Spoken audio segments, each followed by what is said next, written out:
जबलपुर जिले में गंगा नदी के पावन तट पर स्थित विंध्याचल मंदिर विंध्य क्षेत्र के मंदिरों में स्थित त्रिकोणीय श्रृंखला में प्रमुख स्थान रखता है। आदि पराशक्ति को समर्पित ये मंदिर प्राचीन काल से ही हिंदुओं की चरम आस्था एवं विश्वास का प्रतीक है। मंदिर एवं उसके आसपास क्षेत्रों की वर्तमान स्थिति उत्तम नहीं थी। मंदिर के आने जाने वाले मार्ग अत्यंत संकरे थे। मंदिर के चारों ओर अति सीमित क्षेत्र होने के कारण भारी भीड़ एकत्र होने से दुर्घटनाओं की संभावनाएं बनी रहती थी। मंदिर प्रांगण में श्रद्धालुओं हेतु मूलभूत सुविधाओं का भी अभाव था। वर्तमान सरकार द्वारा पौराणिक एवं आध्यात्मिक स्थलों को विकसित करने एवं आवश्यक सुविधाओं को सृजन हेतु सतत कार्य किया जा रहा है। इन सभी बिंदुओं के दृष्टिगत माननीय प्रधानमंत्री जी की प्रेरणा से माननीय मुख्यमंत्री जी द्वारा मंदिर परिसर एवं उसके पहुंच मार्ग के जीर्णोद्धार हेतु इस अति महत्वपूर्ण परियोजना की घोषणा की गई, जिसके फलस्वरूप उत्तर प्रदेश पर्यटन विभाग द्वारा मंदिर प्रांगण एवं उसके पहुंच मार्गों के कायाकल्प हेतु नई रूपरेखा तैयार की गई है, जिसका प्रतिपादन श्रद्धालुगण शीघ्र ही देख एवं अनुभव कर सकेंगे। प्रस्तावित रूपरेखा के मुख्य बिंदु इस प्रकार हैं। मंदिर के सभी प्रवेश मार्गों पर भव्य द्वारों एवं श्रद्धालुओं की मूलभूत सुविधाओं का निर्माण किया जाएगा। मंदिर पर पहुंचने वाले सभी पैदल पथ मार्गों का चौड़ीकरण एवं सौंदर्यीकरण होगा। प्रत्येक पहुंच पर छायादार वृक्ष, प्रकाश स्तंभ एवं श्रद्धालुओं के विश्राम हेतु बेंच की व्यवस्था होगी। पहुंच मार्ग के दोनों ओर स्थित भवनों के अग्रभाग का कायाकल्प कर उन्हें प्राचीन एवं भव्य रूप प्रदान किया जाएगा। मंदिर प्रांगण से सटे पूर्वी प्रवेश पर भव्य द्वार का निर्माण होगा, जिसमें सुरक्षा जांच, पूछताछ कार्यालय, यात्री समान कक्ष, पादुका जमा एवं निष्कासन पटल तथा प्रसाधनों की व्यवस्था होगी। मुख्य मंदिर प्रांगण के चारों ओर शाक्त परंपरा एवं नागरा शैली युक्त अष्टकोणीय परकोटे का निर्माण किया जाएगा, जिसका संदर्भ अष्टभुजा से प्रेरित है। परकोटे के भूतल पर श्रद्धालु छायादार गलियारों में परिक्रमा लगा सकेंगे एवं प्रथम तल तथा छत पर धार्मिक गतिविधियों का संचालन हो सकेगा। मंदिर का ये परकोटा मिर्जापुर एवं चुनार के बलवा पत्थरों से संरचित अलंकृत स्तंभों, जालियों, छज्जों, गढ़ी गई कृतियों एवं शिखरों से सुसज्जित होगा। मुख्य मंदिर के चारों तरफ संगमरमर पत्थर से सुसज्जित फर्श की रचना होगी, जिसमें श्रद्धालुगण खुली परिक्रमा लगा सकेंगे एवं दर्शनार्थ हेतु पंक्तिबद्ध खड़े हो सकेंगे।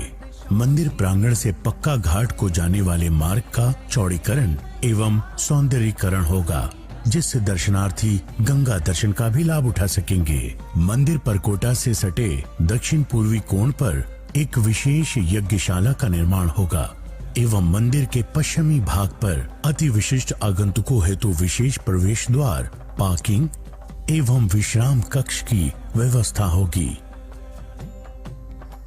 विश्राम कक्ष के प्रथम तल पर कंट्रोल एवं कमांड सेंटर बनाया जाएगा।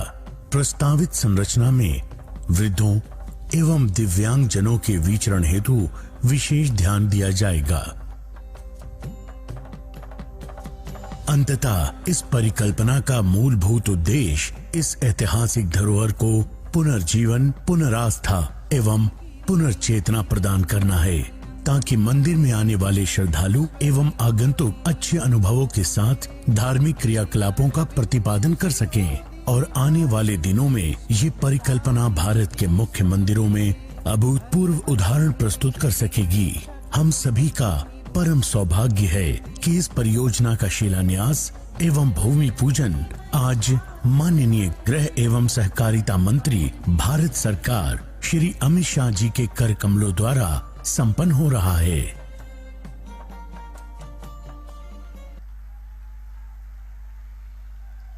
इस फिल्म के माध्यम से अभी आपने जाना कि आने वाले दिनों में मां विंध्यवासिनी देवी का मंदिर, प्रांगण और आसपास का परिक्षेत्र कितना भव्य और दिव्य रूप में विकसित होगा। सचमुच विंध्य क्षेत्र इस कॉरिडोर के माध्यम से विकास की एक नई गाथा लिखेगा। मैं बहुत ही आदर के साथ माननीय गृह एवं सहकारिता मंत्री माननीय श्री अमित शाह जी से अनुरोध करूंगी कि मां विंध्यवासिनी कॉरिडोर परियोजना के 128 करोड़ के निर्माण कार्यों और 15 करोड़ के रोपवे का लोकार्पण करें और कॉरिडोर परियोजना का शिलान्यास बटन दबाकर करने की कृपा करें। मां विंध्यवासिनी कॉरिडोर परियोजना का शिलान्यास और साथ ही रोपवे का लोकार्पण बटन दबाकर माननीय गृह मंत्री महोदय द्वारा शिलापट का अनावरण हो रहा है। विंध्य क्षेत्र के विकास की गाथा में एक नया अध्याय जुड़ रहा है। बहुत बहुत धन्यवाद माननीय गृह एवं सहकारिता मंत्री जी। मां विंध्यवासिनी कॉरिडोर परियोजना के शिलान्यास और रोपवे के लोकार्पण कार्य को अपने शुभ हाथों द्वारा संपन्न कराने के लिए राजनीतिक कुशाग्रता, अभूतपूर्व संगठनात्मक क्षमता और प्रबंधन के कौशल में निपुणता और कठोर परिश्रम के लिए जाने जाते हैं माननीय श्री अमित शाह जी, जिन्होंने हमारे वर्षों के स्वप्न एक विधान, एक निशान, एक प्रधान को साकार कर दिया। लक्ष्य को साधने की प्रतिबद्धता और उसे भेदने का साहस और कौशल, इसकी प्रेरणा देते हैं माननीय गृह मंत्री एवं सहकारिता मंत्री माननीय श्री अमित शाह जी। मैं बहुत ही आदर के साथ माननीय गृह मंत्री महोदय से अनुरोध करूंगी, आप सब खड़े होकर जोरदार तालियों के साथ अभिनंदन कीजिए कि आप पुनः हमारा मार्गदर्शन करें और अपने आशीर्वचनों से हमें अनुग्रहित करें। भारत माता की।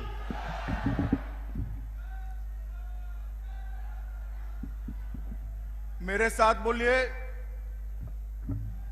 भारत माता की। क्यों भाई, पूर्वांचल वालों की आवाज को क्या हो गया है? दिल्ली में मोदी जी तक आवाज जानी चाहिए कि मिर्जापुर में भाजपा वाले इकट्ठा हुए हैं। मेरे साथ दोनों हाथ उठाइए और प्रचंड आवाज से बोलिए, भारत माता की, भारत माता की, भारत माता की। मंच पर उपस्थित उत्तर प्रदेश के यशस्वी और लोकप्रिय मुख्यमंत्री श्रीमान योगी आदित्यनाथ जी, मोदी जी की मंत्रिपरिषद में मेरी सहयोगी, यहां की लोकप्रिय सांसद, अपना दल की नेत्री बहन अनुप्रिया पटेल जी, हमारे भारतीय जनता पार्टी के अध्यक्ष और मेरे मित्र श्री स्वतंत्र देव जी, डॉक्टर नीलकंठ तिवारी जी, रमाशंकर सिंह पटेल जी, श्रीमान राम सकल जी, यहाँ के स्थानीय विधायक पंडित रत्नाकर जी, श्रीमती बाची स्मिता जी, अनुराग सिंह जी, राहुल प्रकाश जी, उपस्थित सभी अधिकारीगण और सबसे महत्वपूर्ण आज के कार्यक्रम के केंद्र बिंदु, यहां पर पूरे मिर्जापुर से आए हुए मेरे प्यारे भाइयों और बहनों को मैं प्रणाम करता हूं।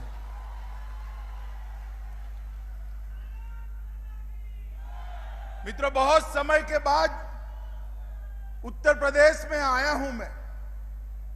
कोरोना के कारण कार्यक्रमों पर बैन लग गया, उत्तर प्रदेश में आना जाना कम हो गया, मगर जब आता हूं तब लगता है कि मेरे ही घर में आया हूं, ऐसा हमेशा लगता। उत्तर प्रदेश के अंदर 2013 से 2017 तक और बाद में 17 से 19 तक उत्तर प्रदेश के चप्पे चप्पे पर घूमने का सौभाग्य मां विंध्यवासिनी ने मुझे दिया है। सैकड़ों कार्यकर्ताओं, हजारों कार्यकर्ताओं की फौज के साथ मिलकर पोस्टर लगाने से लेकर मोदी जी की बड़ी बड़ी रैलियों को आयोजित करने का सौभाग्य भी मुझे मिला है। और मित्रों, ये यही उत्तर प्रदेश है जिसको यश जाता है 2014 में पूर्ण बहुमत की पहली भारतीय जनता पार्टी की सरकार बनाने को।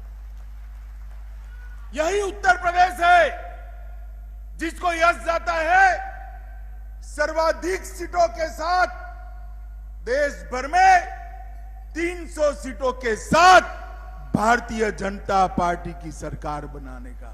और यही उत्तर प्रदेश है जिसको यश जाता है 2019 में फिर से एक बार नरेंद्र मोदी जी को प्रधानमंत्री बनाने का। और इसीलिए मोदी जी भी उत्तर प्रदेश से ही सांसद बनकर देश की संसद में जाते हैं। मोदी जी जानते हैं कि उत्तर प्रदेश वालों की अपेक्षा क्या है। मोदी जी जानते हैं कि उत्तर प्रदेश की जरूरियात क्या है। मोदी जी जानते हैं कि उत्तर प्रदेश को कैसे आगे बढ़ाया जाए। और मित्रों, आप ही के आशीर्वाद का परिणाम है कि 2014 और 2019 में जो पूर्ण बहुमत आपने दिया, आज मैं गर्व से बता रहा हूं कि हम बहुत छोटे कार्यकर्ता हम सब हुआ करते थे, तब से विचारते थे, आंदोलन करते थे, जुलूस निकालते थे, कार सेवा में आते थे। कई लोगों ने लाठियां खाई, गोलियां खाई, कई पीढ़ियों तक संघर्ष 550 साल से चालू रहा कि अयोध्या में रामलल्ला का मंदिर कब बनेगा, कब बनेगा, कब बनेगा। और आप सबने आशीर्वाद दे दिया। मोदी जी ने राम जन्मभूमि ट्रस्ट न्यास की स्थापना की और कुछ ही समय में देखते देखते देखते आकाश को छूने वाला रामलल्ला का भव्य मंदिर अयोध्या में बनने की शुरुआत हो। पहले कुंभ को रोकने की बातें होती थी, यही उत्तर प्रदेश था। कुंभ होता था, कई लोग घिरकर मर जाते थे, अव्यवस्थाएं होती थी। आज योगी जी की सरकार बनी है। मैं मेरे जीवन काल में गत कुंभ के अलावे सब कुंभ में गया। जब से समझ आया सब कुंभ में गया हूं। प्रयागराज के कुंभ जैसी व्यवस्था मैंने मेरे जीवन में नहीं देखी। बहुत छोटा था तब दादाजी काशी विश्वनाथ के दर्शन करने आए थे, लेकर आए थे, समझ भी नहीं थी मैं कहां आया। बड़ा हुआ फिर भी आता रहा। उत्तर प्रदेश का प्रभारी बनाने को अनेक बार आया। मन उदास हो जाता था बाबा का दरबार देखकर। मगर मैं आपको कहता हूं कि हमारे जीते जी बाबा का भव्य दरबार देखने का सौभाग्य हम सबको मिलने वाला है। भगवान काशी विश्वनाथ ये ज्योतिर्लिंग अपनी शान के हिसाब से, लोगों की श्रद्धा के हिसाब से, इसके महिमा के हिसाब से नया बन रहा है। अब किसी को मां गंगा का जल लेकर बाबा पर अभिषेक करना है तो घूमकर जाने की जरूरत नहीं पड़ेगी। इसी प्रकार का निर्माण की शुरुआत। ब्रज तीर्थ का विकास हो, चित्रकूट धाम हो, या अयोध्या में भव्य दीपोत्सव महोत्सव करना, हर परंपरा को भारतीय जनता पार्टी की योगी सरकार ने पुनर्जीवित कर कर लोगों की बरसों जूनी इच्छा की प्रतिपूर्ति की है। लोगों के मन में कई बार होता था ये सरकार किसकी, क्यों हमारी नहीं सुनती, क्यों हमारी आस्थाओं का सम्मान नहीं होता, क्यों मां विंध्यवासिनी के दर्शन करने हैं तो बहनों को जाने में तकलीफ पड़े, इतनी भीड़ के बीच में से जाना पड़ता है, क्यों यहां भव्य कॉरिडोर नहीं बनता है, क्यों त्रिकोण परिक्रमा करने के लिए जिनकी वय हो गई है उनके लिए रोपवे की व्यवस्था नहीं है। यात्रा अधूरी रह जाती थी। 60 के हो गए, 70 के हो गए, 75 के हो गए, तीनों मां का दर्शन नहीं हो पाता था क्योंकि ऊपर चढ़ने की व्यवस्था नहीं थी। आज मां विंध्यवासिनी का भव्य कॉरिडोर का भी भूमि पूजन हुआ है और रोपवे का लोकार्पण भी आज हुआ है। अब किसी श्रवण को अपने बूढ़े मां बाप को लाना है तो कावड़ की जरूरत नहीं है, रोप में बिठाकर त्रिकोण परिक्रमा पूरी करा सकता है। और ये व्यवस्था है। मैं पूछना चाहता हूं जो शासन में थे, भाई क्यों राम मंदिर नहीं बना, जरा बताओ तो। क्यों व्रज के विकास के लिए बोर्ड नहीं बना? क्यों चित्रकूट धाम जहां भगवान श्री राम 11 साल से ज्यादा समय रहे, उसके विकास के लिए बोर्ड क्यों नहीं बना? क्यों मां विंध्यवासिनी का कॉरिडोर नहीं हुआ? क्योंकि आप वोट बैंक की राजनीति से डरते थे।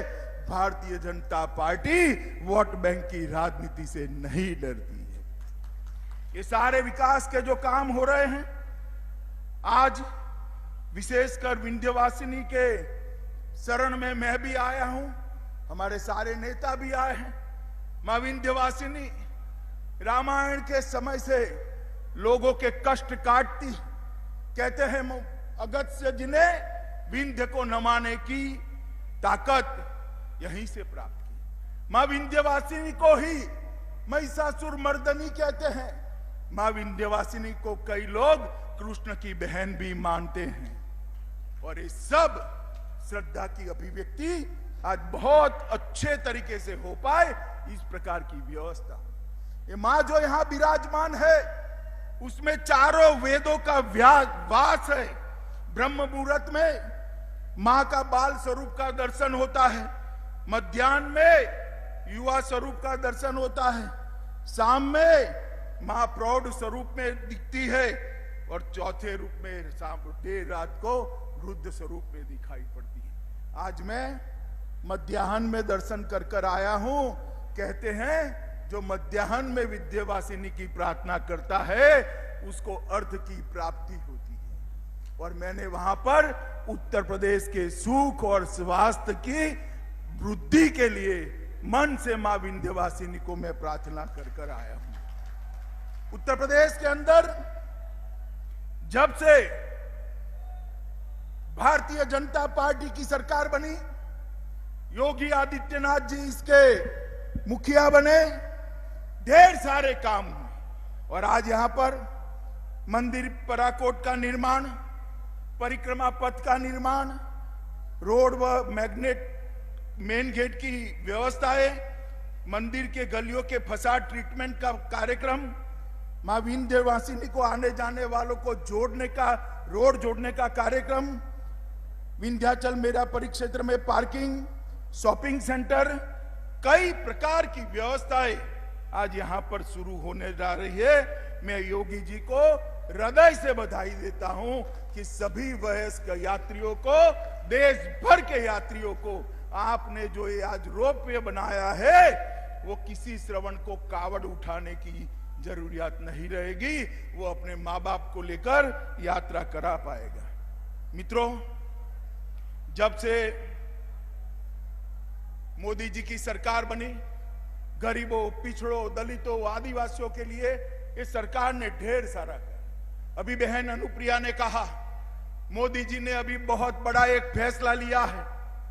देश में जितनी भी स्नातक और अनुस्नातक, एमबीबीएस, एमडी और एमएस की सीटें थी, वो सभी केंद्र कोटा की 25% सीटों के अंदर ओबीसी के लिए 27% और गरीबों के लिए 10% रिजर्वेशन की व्यवस्था भारतीय जनता पार्टी ने की।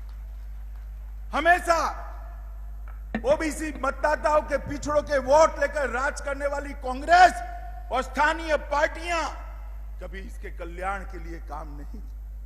मोदी जी ने उनके लिए आयोग बनाने की बात करी। मोदी जी आज इनके लिए रिजर्वेशन भी ला रहे हैं और अन्य बिन आरक्षित जातियों के गरीब बच्चों के लिए भी 10% रिजर्वेशन की शुरुआत की। मोदी जी ने इस देश के समग्र जनता जो 18 साल से ऊपर की आयु है उसको मुफ्त में कोरोना का टीका देने की व्यवस्था भी भारतीय जनता पार्टी की नरेंद्र मोदी सरकार ने की। और जून महीने से दीपावली तक, अक्टूबर तक 80 करोड़ लोगों को प्रति व्यक्ति 5 किलो अनाज मुफ्त में देने की योजना भी भारतीय जनता पार्टी के प्रधानमंत्री नरेंद्र मोदी जी ने की है।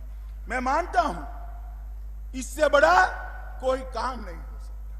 कोरोना के कारण ढेर सारी परेशानियां हुई हैं और इसका एक सरल रास्ता था कि देश की 80 करोड़ जनता को 6 माह तक मुफ्त में राशन देकर उन पर उनका बोझ कम कर दिया जाए। मित्रों, उत्तर प्रदेश सरकार ने हाल ही में 4 साल पूरे किए और मैं सच अर्थ में कहता हूं, मेरी पार्टी के मुख्यमंत्री है इसलिए नहीं, हमारे चुनाव घोषणा पत्र को पूरा पढ़कर उसकी एडमिनिस्ट्रेटिव व्यवस्था कर चुन कर एक एक वादे को पूरा करने का काम श्री योगी आदित्यनाथ ने किया है। 5,50,270 करोड़ का बजट रखा है।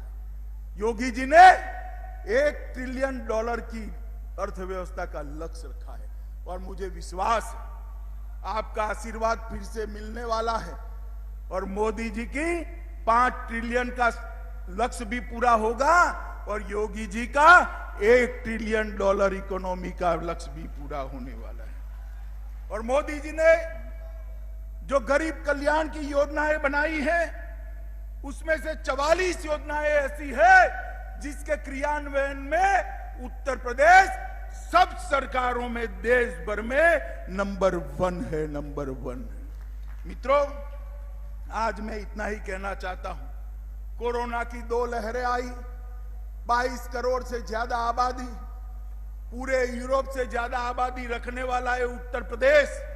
योगी जी ने परिश्रम, मेहनत, सूझबूझ और अपनी वहीवटी क्षमता का, एडमिनिस्ट्रेटिव ताकत का परिचय कराते हुए जो कोरोना प्रबंधन किया, उत्तर प्रदेश को उन्होंने लगभग कोरोना मुक्त करने का काम किया।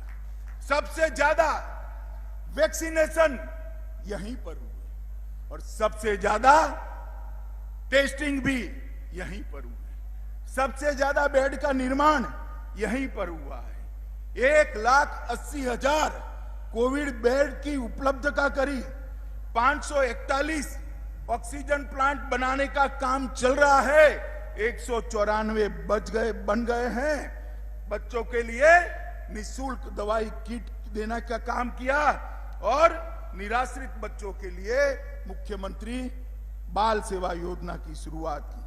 और उत्तर प्रदेश के हेल्थ इंफ्रास्ट्रक्चर हमने लिखा था हर 2 जिले के बीच में एक मेडिकल कॉलेज बनाएंगे। अखिलेश जी हमारी मखौल उड़ाते थे, कहां से बनाएंगे? अखिलेश जी अभी तो 4 साल हुए हैं, मैं हिसाब देता हूं आपको, आप 10 छोड़कर गए थे, 40 की व्यवस्था योगी जी ने कर दी है। हमारी वादा पूरा हो रहा है। मित्रों, केंद्र सरकार ने 23,000 करोड़ रुपए का हेल्थ इंफ्रास्ट्रक्चर का जो पैकेज घोषित किया है मोदी जी के निर्णय के बाद, उसका सबसे बड़ा फायदा यूपी को होने वाला है। मित्रों, आज यूपी मेक इन इंडिया में इन्वेस्टमेंट की सबसे पहली पसंद बनता जा रहा है और लगभग 3.5 लाख करोड़ से ज्यादा इन्वेस्टमेंट भूमि पर उतारने का काम भी उत्तर प्रदेश ने किया है। और ये माफिया जो घूमते थे या नहीं घूमते थे? बताओ भाई, घूमते थे या नहीं घूमते थे? जोर से बोलो, घूमते थे या नहीं घूमते थे? कोई दिखाई पड़ता है क्या? हिम्मत है किसी की? उत्तर प्रदेश को दंगा मुक्त करने का काम भारतीय जनता पार्टी की सरकार ने किया। उत्तर प्रदेश को माफिया मुक्त करने का काम भारतीय जनता पार्टी की सरकार ने किया है। उत्तर प्रदेश को भू माफियाओं से मुक्ति दिलाने का काम भारतीय जनता पार्टी की सरकार ने किया है। उत्तर प्रदेश की माताओं बहनों को सुरक्षित रूप से जीने का अधिकार भारतीय जनता पार्टी की योगी सरकार ने दिया है। और एक 4 साल के अंदर योगी जी ने कानून और व्यवस्था के क्षेत्र में ढेर सारे परिवर्तन किए हैं। और इंफ्रास्ट्रक्चर के लिए ये पूर्वांचल कब से राह देखता था कि कोई आए और पूर्वांचल के इंफ्रास्ट्रक्चर का उद्धार करे। मित्रों, 5 इंटरनेशनल एयरपोर्ट 4 साल के अंदर, 8 एयरपोर्ट संचालित हैं, 13 नए एयरपोर्ट बन रहे हैं, 7 हवाई पट्टियां बन रही हैं, 141 किलोमीटर लंबे पूर्वांचल एक्सप्रेसवे का निर्माण अंतिम चरण में है, 297 किलोमीटर लंबे बुंदेलखंड एक्सप्रेसवे का निर्माण प्रगति पर है,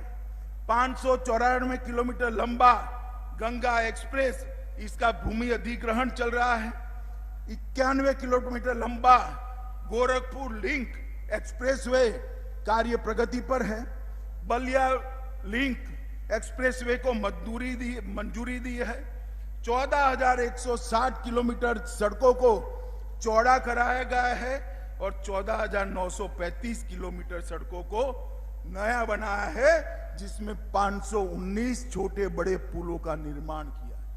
अखिलेश भाई, आप और बुआ जी दोनों 15 साल का हिसाब लेकर आ जाओ, 15 साल में आधा भी किया है तो यूपी की जनता आपको माफ कर देगी जितना योगी जी ने 4 साल के अंदर किया है। मित्रों, विकास को स्ट्रक्चर तरीके से कैसे जमीन पर उतारा जाता रहा है, इसका उदाहरण योगी आदित्यनाथ की भारतीय जनता पार्टी की सरकार ने लोगों के सामने रखा है। डिफेंस कॉरिडोर आया है, ये मिर्जापुर, चंदौली, सोनभद्र नक्सली जिले गिने जाते हैं। अभी अभी मैंने रिव्यू करा है और मैं गर्व के साथ कहता हूं, मिर्जापुर, चंदौली और सोनभद्र तीनों नक्सलवाद के प्रभाव से पूर्णतया मुक्त हो चुके हैं। नक्सलवाद को भी समाप्त किया गया है। 1574 करोड़ की माफियाओं की संपत्ति जब्त कर ली गई है और लूट, डकैती, हत्या, ये सब में 50% से लेकर 28% की कमी दर्ज की गई। मित्रों, ये तभी होता है कि इसके पीछे कोई पवित्रता से लगे, अपनी जाति की नहीं देखते हैं। ये भारतीय जनता पार्टी की सरकार है, अपने परिवार का नहीं देखा जाता है। ये भारतीय जनता पार्टी की सरकार है, देखा जाता है तो 22 करोड़ उत्तर प्रदेश की जनता का ही देखा जाता है और किसी का विचार नहीं होता है। मित्रों, प्रधानमंत्री किसान सम्मान निधि में लगभग 2.5 करोड़ किसानों को 32,500 करोड़ रुपया दिया। लगभग 78 लाख किसानों से 78,000 करोड़ का धान और गेहूं खरीदा गया। 20 चीनी मिलों का आधुनिकीकरण किया गया। लगभग 30 लाख से ज्यादा गरीबों के आवास बनाए गए। 2 करोड़ 61 लाख शौचालय बनाकर माताओं बहनों के सम्मान को बढ़ाया गया।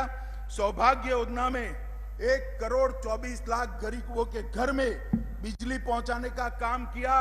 1 करोड़ 47 लाख माताओं को गैस का सिलेंडर फ्री ऑफ कॉस्ट देने का काम नरेंद्र मोदी सरकार ने किया है। योगी जी ने इसको नीचे तक पहुंचाया। मित्रों, इसीलिए मैं कहता हूं कि आपका जो आशीर्वाद मिलता है, वो आशीर्वाद भारतीय जनता पार्टी को काम करने की ताकत देता है।